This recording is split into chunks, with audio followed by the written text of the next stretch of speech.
Bonsoir à tous, bienvenue au journal de ce soir. Voici les titres. Le programme des Nations Unies pour le développement et la fondation Tony Elumelu ont signé un accord de partenariat visant à apporter un soutien financier à 100 000 entrepreneurs sur le continent africain. Le business de la vente de fruits saisonniers, nous en reparlerons dans ce journal. Nous aurons l'occasion de redécouvrir le circuit de fonctionnement de cette industrie commerciale très prisée en Afrique et surtout en Côte d'Ivoire. Je vous rappelle également que nos entreprises partenaires seront encore là pour nous informer de leurs offres. Restez connectés jusqu'à la fin de cette édition. La direction régionale de l'Agence universitaire de la francophonie à Dakar, au Sénégal, a abrité du 27 au 28 juin dernier la première session 2019 de la Commission régionale des experts. L'objectif de cette rencontre qui réunissait une douzaine de participants venus des instances universitaires francophones de la sous-région ouest africaine était d'une part présenter les activités réalisées par la direction régionale de l'Afrique de l'Ouest depuis la dernière CRE qui s'est déroulée en décembre 2018 à Ouagadougou et d'autre part de discuter et proposer des pistes pour le changement d'échelle en Afrique de l'Ouest. Des aspects novateurs de la formation supérieure tels que le défi de la qualité de la formation, de la recherche et de la gouvernance, le défi de l'employabilité, l'insertion professionnelle des diplômés et de l'entrepreneuriat ont été abordés au cours de ces 2 jours de rencontres. C'est ce lundi 8 juillet 2019 que les épreuves écrites du baccalauréat session 2019 ont démarré en Côte d'Ivoire et ont pris fin ce vendredi 12 juillet.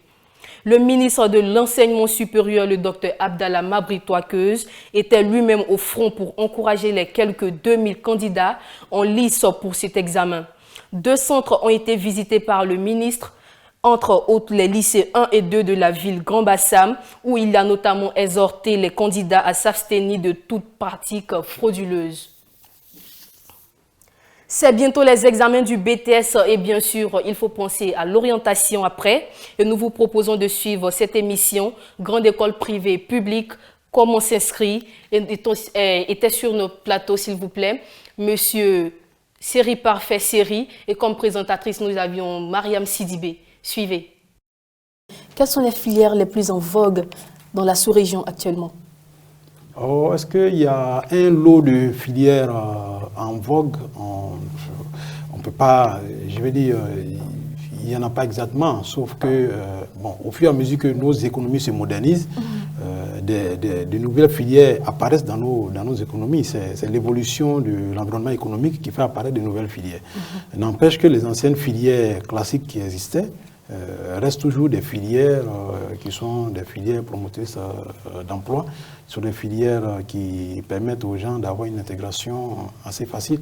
Parce que ce sont des filières, si vous voulez, malgré qu'elles soient classiques, mais qui ne vont pas disparaître. On ne va pas arrêter de recruter des comptables dans les entreprises, on ne va pas arrêter de recruter des commerciaux, on ne va pas arrêter de recruter des assistants ressources humaines, on ne va pas arrêter de recruter des informaticiens, et ainsi de suite. Mais effectivement, il y a de nouvelles filières qui apparaissent.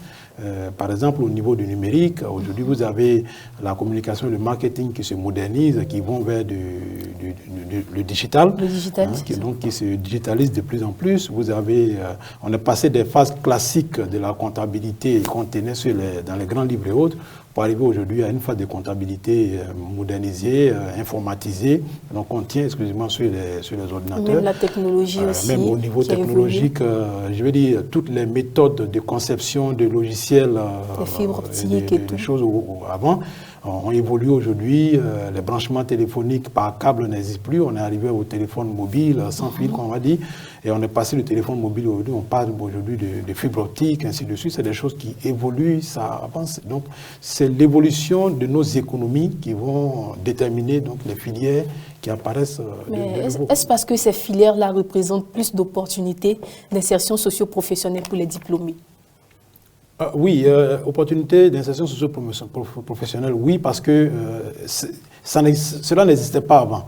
Donc à partir du moment où ces emplois ou disons ces métiers apparaissent, ces métiers n'ont pas d'utilisateurs, n'ont pas de prenants parmi les professionnels classiques qui existent, sauf ceux qui vont se mettre à jour, qui vont s'actualiser.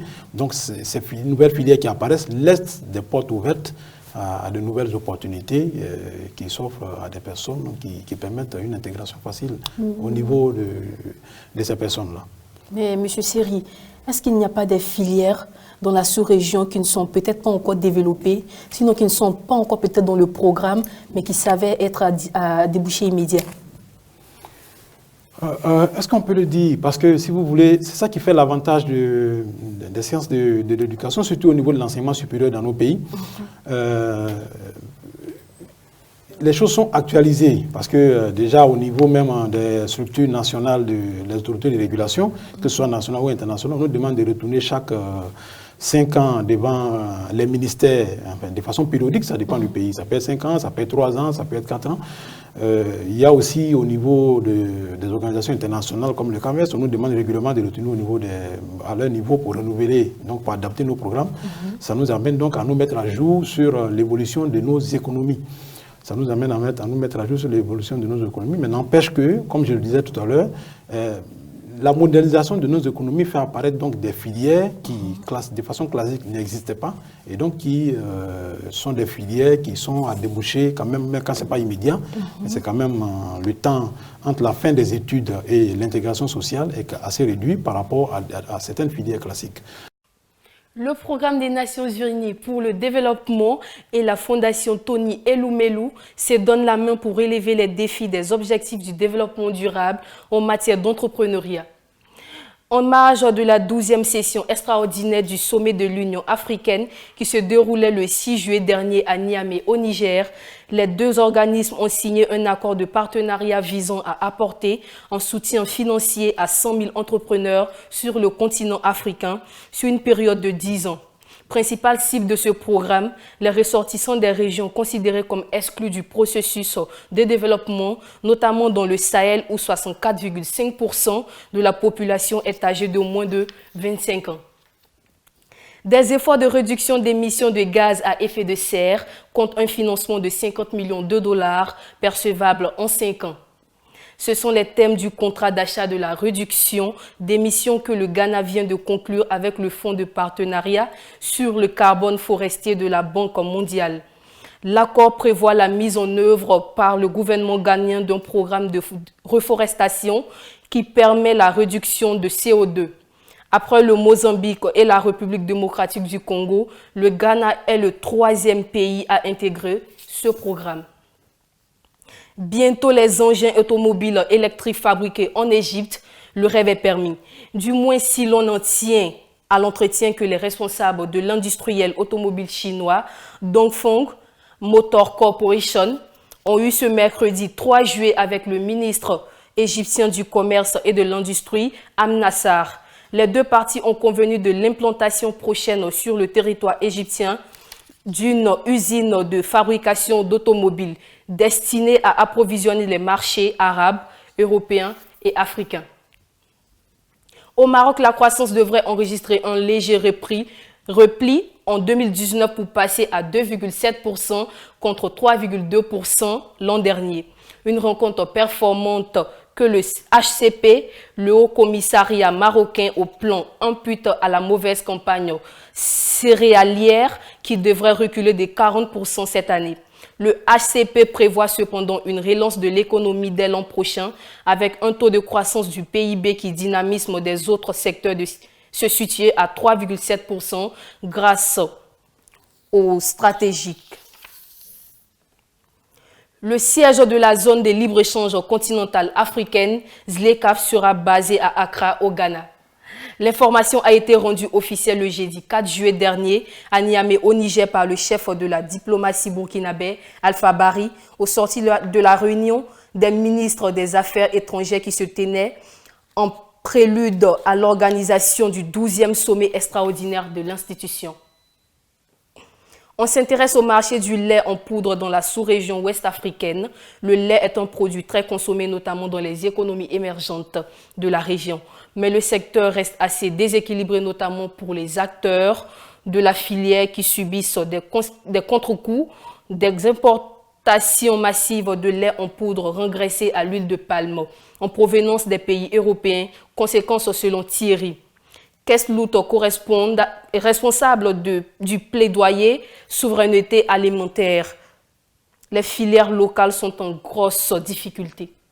Nous poursuivons avec le sujet dans le cadre de notre micro-trottoir. Que pensez-vous de la qualité de la plupart de ces produits laitiers qu'on trouve un peu partout en grande surface? On y va, je vous laisse à présent comprendre à travers cet élément. Je pense que la qualité du lait vendu en Côte d'Ivoire est bonne dans la mesure où l'État ivoirien a des structures pour contrôler tout ce qui est fabriqué en Côte d'Ivoire et tout ce qui rentre en Côte d'Ivoire. Et faire confiance aux institutions de mon pays qui ne sont pas prêts à livrer n'importe quel aliment sur le territoire ivoirien. La qualité, moi je pense que la qualité dépend du coût du lait que vous utilisez. Hein. En fonction du coût de votre revenu, vous aurez une qualité supérieure. Pour ceux qui ont un moindre revenu, obligatoirement c'est du lait de pas trop bonne qualité qu'ils auront. Je peux dire que le lait qui est commercialisé sur le territoire doit être un lait de qualité, puisque nulle part on a entendu qu'un lait consommé a entraîné des épidémies de diarrhée ni de maladies quelconques. Donc c'est dû que les autorités en charge du commerce ivoirien mettent tout en place un mécanisme qui permet de contrôler la qualité du lait qui est vendu sur le territoire pour le bien-être des Ivoiriens. Je pense que le lait c'est vraiment efficace et la qualité est très bonne et j'aime ça. Bon, je pense qu'il y en a qui sont de bonne qualité. Maintenant, il reste à savoir si le ministère fait son travail pour qu'on puisse avoir de bonnes qualités. Mais je pense que ça va. Je vous laisse à présent comprendre à travers cet élément, cet état de fait qui mérite d'être su du grand public. On suit le doc.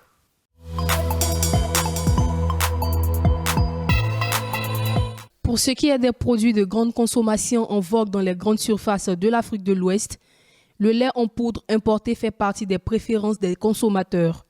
Profitant d'un secteur particulièrement florissant avec un attrait sans cesse croissant des populations pour ces produits, les importateurs européens de lait misent sur le rapport prix-quantité pour s'imposer sur les marchés, aux grandes dames des producteurs locaux dont les offres restent globalement difficiles d'accès aux populations en raison de coûts globalement élevés. Que la concurrence fasse pâlir le secteur local de production de lait en poudre, cela peut être imputé aux réalités de l'économie libérale, mais la qualité de ces produits venus d'outre-mer pose problème du fait que la grande partie de ces fabrications sont mélangées à l'huile de palme, ce qui a pour les exportateurs l'avantage de réduire les coûts de vente et de s'assurer d'une quantité importante, une manière de répondre de façon adéquate aux aspirations budgétaires des populations africaines. Cette situation, il faut l'indiquer, s'explique par la surproduction de lait dans l'espace économique de l'Union européenne depuis la suppression des quotas de production décidés en 2015. Comme l'exigent les normes économiques, plus l'offre augmente, plus le prix baisse et de cet état de fait, ni les producteurs européens, ni ceux exerçant en Afrique ne s'en sortent gagnants. Les premiers contraints de brader leur production à des coûts quasi dérisoires, quand les seconds subissent de plein fouet les lois du marché.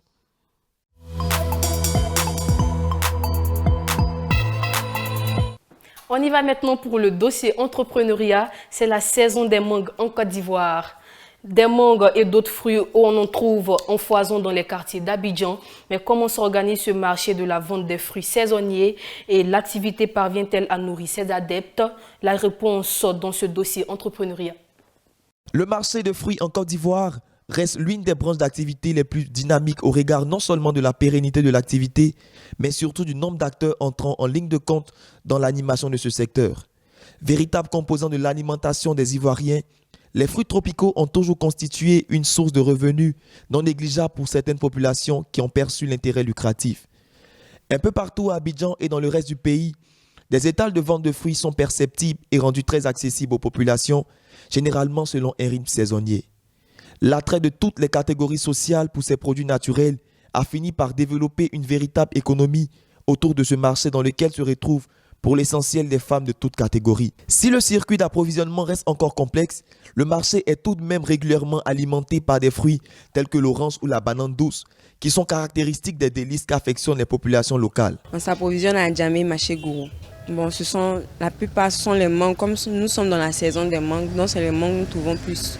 Ce qui détermine notre choix, ce sont les clients.